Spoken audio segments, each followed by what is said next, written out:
So, ఇప్పుడే మనం చూసుకున్నట్లయితే మరొక అప్డేట్ అనమాట. జనం భూములపై జగన్ పెత్తనం. మీ ఆస్తికి సంబంధించిన సరిహద్దులు, కొలతలు, అంగుళాలతో సహా ఖచ్చితంగా నిర్ధారణ చేయాలా? వద్దా? అంటూ 2020 డిసెంబర్‌లో భూముల రీసర్వేకి జగన్మోహన్ రెడ్డి కొబ్బరికాయ కొట్టారు. దేశంలో 100 ఏళ్ల తర్వాత చేపట్టిన మహాయజ్ఞం అంటూ మాటలు మత్తుమందు కూడా చల్లుతూ సామాన్య గుండెల్లో గుణపాలు దించేశారు. సో, మొత్తంగా చూసుకున్నట్లయితే మీరు చూసుకున్నట్లయితే ఉదాహరణకు ప్రకాశం జిల్లాలో ఒక దివ్యాంగుడికి 3.73 ఎకరాల పొలం ఉంది. రీసర్వే అనంతరం ఆ అభాగ్యుడికి 20 సెంట్ల స్థలమే చేతికొచ్చింది. మిగిలిన భూమి ఏమైపోయిందంటే ఏమో దరహాసాలు వైకాపా అధినేతకే తెలియాలి. శ్రీకాకుళం జిల్లా టెక్కలి మండలంలో 2.03 ఎకరాలు సొంతదారుడికి కేవలం 0.03 సెంట్లు స్థలం ఉన్నట్లు కొత్త పాస్ పుస్తకం వచ్చింది జగన్ సర్కారు. మాకు 4.95 ఎకరాల భూమి ఉంది. రీసర్వే తర్వాత 2.80 సెంట్లే అంటే 2.80 సెంట్ల ఎకరాలే పాస్ పుస్తకంలోకి ఎక్కించారు అంటూ అనంతపురం జిల్లా కళ్యాణదుర్గానికి చెందిన మహిళా రైతు కూడా కన్నీరు మున్నీరయ్యారు. కర్నూలు, నంద్యాల జిల్లాలో పరిధిలో పడితే 17,000 భూ హక్కుల పత్రాలు కూడా తప్పుడు తరగలుగా తయారయ్యాయంటే జగన్ సర్కార్ అయితే భూ హక్కు భూరక్ష పథకం కింద అత్యాధునిక సాంకేతికత భూములను సమగ్రంగా సర్వే చేస్తున్నామంటూ వైకాపా ప్రభుత్వం డబ్బులు కొట్టేసింది. మొన్న మార్చి నాటికి 6,000 పల్లెల్లో ఆ కృతువు ముగిసినట్లయితే కూడా అక్కడ లెక్కలు మార్చింది. కానీ చాలా చోట్ల పక్కగా సర్వే కూడా చేయనేలేదు. భూ యజమానులకు సమాచారం ఇవ్వకుండానే పరమ దుర్మార్గంగా పని కానిచ్చేశారు. మా భూములు పోయాయా సార్ అంటూ ఏడుస్తున్న సామాన్యులు వారి కర్మకు వారిని వదిలేశారు. నమ్మి అధికారం ఇచ్చి పాపానికి ఇచ్చిన పాపానికి జనం భూములను వారికి కాకుండా చేసిన మహా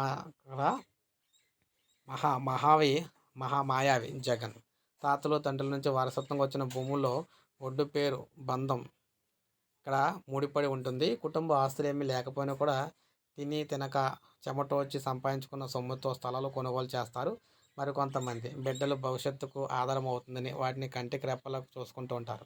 ప్రజల ఆస్తిపాస్తులకు పరిరక్షించాల్సిన ప్రభుత్వమే పిశాచమైకి మీద పడితే ఒక సామాన్యుడు దిక్కెవరు? కర్నూలు జిల్లా చిరు మాందొడ్డి గ్రామవాసి ఒక ఏడాది క్రితం 8 లక్షల రూపాయలు పెట్టి 1.10 ఎకరాల భూమిని కొనుగొన్నాడు.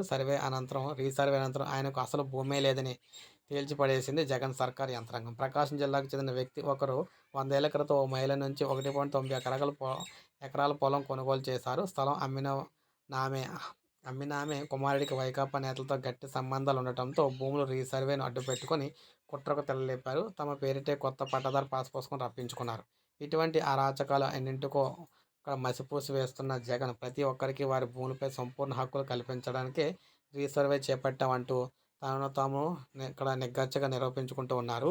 ఎప్పుడు కూడా ఎక్కడా చూడని విధంగా నలుగురు ఐదుగురు కలిపి జాయింట్ ల్యాండ్ మైనింగ్ మ్యాపింగ్ నెంబర్లతో భూ హక్కు పత్రాలు పంపిణీ చేసిన జగన్ సర్కార్ పచ్చని పల్లెసీమల్లో కొత్త వివాద కష్టాలను కూడా రాజేసింది. కొలతలతో మాయాజాలంతో భూ విస్తీర్ణాలు తగ్గించేసి ఉమ్మడి కుటుంబాలు లేనిపోని గొడవలు కూడా పెట్టింది. అడ్డగోలు రీసర్వేలతో అస్తవ్యస్తంగా తయారైన భూ రికార్డుల ఆధారంగానే అత్యంత వివాదాస్పదమైన ల్యాండ్ టైటిలింగ్ చట్టాన్ని కూడా అమలు చేయాలని వైకాపా సర్కార్ తలపోసింది. ప్రజల స్థిరాస్తులకు గుప్పిట పట్టే గూడు పుటానీతో ప్రజాశత్రువుగా అవతరించారు జగన్. ఆయన రూపంలో ఇక్కడ దాపరించిన పీడను వదిలించుకోవడం ఇప్పుడు రాష్ట్రానికి ప్రాణ సంకటంగా మారిందనమాట. సో ఈ విధంగా భూముల రీసర్వే తర్వాత చాలామంది భూములు అయితే మాయమైపోయినాయి. ఇప్పుడే మనకు అప్డేట్ వచ్చింది. ఒక లైక్ చేయండి, సబ్స్క్రైబ్ చేసుకోవచ్చు, మన ఛానల్ సబ్స్క్రైబ్ చేసుకొని